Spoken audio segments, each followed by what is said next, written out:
नौकर बिना मायका। हर माँ बाप अपनी बेटी की शादी बड़े घर में करते हैं। औकात से ज्यादा पैसा लगाकर उसे हर सुख सुविधा का सामान देते हैं। लेकिन क्या हो जब बड़े घर से बेटी मायके आए। हाय रे मेरी बेटी कितनी प्यारी लग रही है शादी के बाद। स्किन पे कितनी ग्लो कर रही है।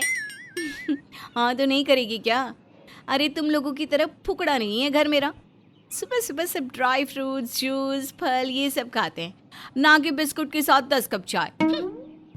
अरे बेटा मैंने तेरे आने से पहले ही ये सारा सामान मंगवा लिया था। तुझे दूंगी ना तो सुबह उठेगी तो। जा बेटा हाथ मुंह धो ले और मैं खाना लगाती हूँ। बेटी को अब मायका अच्छा नहीं लगता। कहा तो ऊंची ऊंची दीवारें, महंगे कालीन, लंबी लंबी कार दरवाजे में, और कहाँ ये सड़े मोहल्ले वाला घर। शाम को पिता ऑफिस से घर आते हैं, बेटी को देखकर खुश हो जाते हैं और उसे जैसे ही गले लगाते हैं, ओ पापा बाहर से आए हैं, कपड़े तो बदलिए। कैसी बदबू आ रही है आपके पास से, जैसे हम लोगों के घर के नौकर चाकर से आती है, दूर।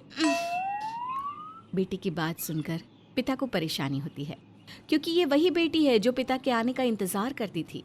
वो उसके लिए खाने पीने की चीज लाया करते थे। लेकिन अब क्या हो गया उसे? अब उसे पिता गरीब लगते हैं। अगली सुबह बेटी उठकर ड्राइंग रूम में आती है। बेटा कैसी नींद आई? पूरी रात आराम से सोई ना? बेटी तो मानो ये सवाल सुनते ही भड़क जाती है। क्या क्या बोली जा रही हूँ माँ? कैसे नींद आएगी इस घटिया गद्दे में? पता है मेरे कमरे का गद्दा 2 लाख रुपए का है। यहाँ तो पूरी कमर की बैंड बच जाती है। माँ या तो गद्दा नया लो या मुझे बुलाया मत करो। अरे पर बेटा यही वो गद्दा है जिसमें तू चैन से सोया करती थी। माँ सोया करती थी, वो जमाना गया। क्या हूँ वो देखो। अरे मैं परेशान हो रही हूँ इस छोटे से कमरे में। खिड़की भी खुलती है तो गली में। मेरे ससुराल की खिड़की खोलो तो सामने समंदर दिखता है, समंदर पता भी है। पिता बेटी की बात सुन रहा था। उसे याद आता है कि कैसे कर्जे से उसकी बेटी की शादी उसने बड़े घर में की। माना ससुराल वाले दहेज के लालची नहीं थे, एक पैसा नहीं लिया, लेकिन शादी में बारातियों का अच्छा स्वागत और तोहफे ही देने में पिता की बैंड बज गई थी। क्या सोच रहे हैं पापा?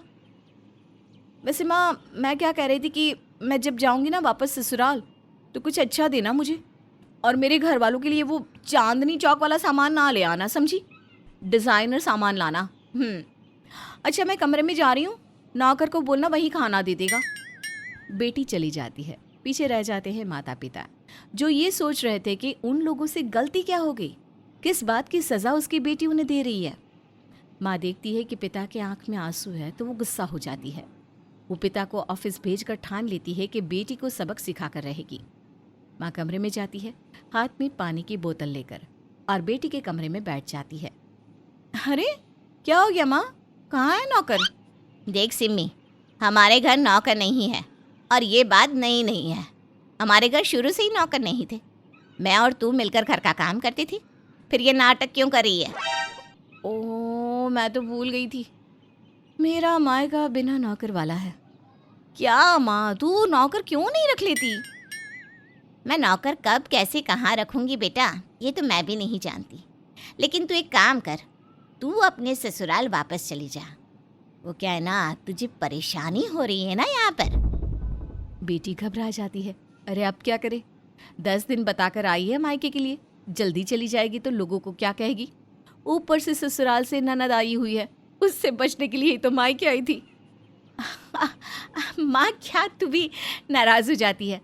मैं हूं ना, रुक मैं बना कर लाती हूँ चाय। तो इस तरह फिलहाल के लिए बेटी के सर से ससुराल की अमीरी का भूत तो उतर जाता है। और फिर शाम को, अरे सिम्मी कहाँ रह गई? मैं और तेरे पापा टेबल पर सब्जी लेकर बैठे हैं। कम से कम तू गर्मा गर्म रोटी तो खिला दे। पिता बीवी की ओर देखते हैं कि ये क्या, जो बेटी सुबह तक नौकर का रोना रो रही थी वो रोटी बना रही है। सिम्मी जल्दी से रोटी लेकर आती है, पिता को देती है, फिर माँ को। थोड़ी पतली बेटा, थोड़ी पतली। हम लोग ऐसी मोटी मोटी गरीबों जैसी रोटी नहीं खाते हैं, क्यों जी? बेटी जो कि रौब दिखा रही थी, उसे अब मायके के काम में लग जाना पड़ा था। अगली सुबह, अरे सिम्मी जल्दी से झाड़ू लगाकर बर्तन कर दे। वो क्या है ना, मैं पोछा लगाकर नहा लूंगी, फिर खाना बना लूंगी। माँ क्या बात कर रही है? काम वाली तो थी ना तेरे घर में, झाड़ू पोछी वाली, वो कहाँ गई? वो क्या है ना, तुझे देख कर भाग गई। बोल रही थी जब तक दीदी है तब तक मैं भी कुछ दिन रेस्ट कर लूं। अब क्या था, हमारी सिम्मी हाथ में झाड़ू लेकर झाड़ू लगा रही थी कि पति की वीडियो कॉल आ जाती है। हाय रे, इनकी वीडियो कॉल, मैं तो तैयार भी नहीं हूँ, क्या करूँ? सिम्मी फटाफट झाड़ू छोड़कर बिस्तर पर बैठ जाती है और हाथ में सेब पकड़कर पति से कहती है, क्या कर रहे हैं जी? मेरी याद नहीं आ रही है क्या आपको? अरे कुछ नहीं, वो क्या है ना, माँ और दीदी को लेकर ज्वेलरी शॉप गया था। मैंने तुम्हारे लिए ये हीरे की अंगूठी ली है, देखो कैसी है। हाय रे, बहुत सुंदर, बहुत ही सुंदर। मन कर रहा है कि अभी आ जाऊं आपके पास। आ जाऊं क्या? बोलो ना। तभी पीछे से माँ आवाज देती है, सिम्मी, झाड़ू लगा ली कि नहीं? ओहो, तो तुम घर का काम कर रही हो, मैंने डिस्टर्ब कर दिया तुम्हें। चलो कर लो, बाद में बात करता हूँ। अरे बहू तो मायके में झाड़ू भी लगाती है, लेकिन मजाल है ससुराल में नौकर ना आए तो एक कप चाय भी खुद ले ले। रहने दे उसे वहीं, अकल ठिकाने आ जाए तो ले आना। पति फोन रख देता है। सिम्मी को माँ पर गुस्सा आ जाता है। वो माँ के पास जाती है। क्या है माँ, थोड़ी देर शांत नहीं रह सकती थी क्या? क्या हो जाता है तुझे? क्यों इतना ज्यादा बोलती है मेरे ससुराल वालों के सामने? पता है वो लोग क्या बोल रहे थे? हाँ, यही कि तेरे ससुराल में एक दिन नौकर ना आए तो तू एक कप चाय भी नहीं लेती। सिम्मी तेरी सास चाहती तो बड़े घर की अमीर परिवार की लड़की को बहू बनाती, लेकिन क्योंकि तू एक साधारण परिवार से थी, उन्हें लगा कि तू उनके सुख दुख में काम आएगी, समझेगी। लेकिन नहीं, तू तो। सिम्मी को अपनी गलती समझ में आती है। उसे रोना भी आता है कि जिस माँ बाप ने एक एक पैसा जोड़कर उसका भला किया, उसने उन लोगों के साथ क्या किया। माँ मुझे माफ़ कर दे, मैं समझ गई जीवन का क्या मायने होता है। अब तो बैठ, देख मैं कैसे पूरा घर चमका देती हूँ। और हाँ, खाने की भी चिंता मत करियो। माँ बेटी को गले लगा लेती है। शाम को पिता आते हैं तो पहले की ही तरह सिम्मी पिता के गले लगती है, उन्हें खाना देती है। और रात को, क्या बात है बेटा, ये चटाई और तकिया लेकर कहाँ जा रही है? कहीं नहीं पापा, मैं यहीं ज़मीन में आप लोगों के साथ आप लोगों के कमरे में सोऊंगी। वो क्या है ना, 2-4 दिन में चली जाऊंगी फिर। बेटा, लेकिन वो लाखों का गद्दा। वो अलग बात है माँ, लेकिन तुम लोगों के साथ ज़मीन में भी लाखों के गद्दे की ही फीलिंग आती है माँ। कुछ दिन बाद समय आ जाता है जब सिम्मी को ससुराल जाना होता है। माँ के साथ वो एक साधारण सी दुकान में जाकर सबके लिए कुछ न कुछ सामान लेती है। माँ के पैसे ना लगाकर खुद के पैसे लगाती है और हंसी खुशी ससुराल चली जाती है। क्या बात है बेटा, बड़े दिन लगा दिए, घर का काम करना अच्छा लग रहा था। हाँ माँ जी, मैं तो एक साधारण परिवार की ही लड़की हूँ।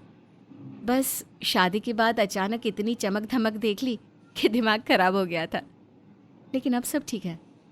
माँ आप चाहे तो घर के सारे नौकर हटा सकती हैं, मैं खुद भी काम कर सकती हूँ, क्योंकि मैं एक ऐसे घर से आई हूँ जहाँ मायके में नौकर नहीं थे, हम खुद काम करते थे। सास बहू को गले लगा लेती है। नहीं नहीं सिम्मी, तू तो रानी है इस घर की। बस हम तो चाहते थे कि जो पैसे तेरे ससुर और पति ने कमाए हैं तू उनका सम्मान करे।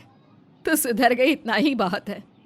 जा अपनी गृहस्थी संभाल, क्योंकि माँ का नौकर नहीं बेटियां संभालती है, और ससुराल भी नौकर नहीं बहुएं देखती हैं।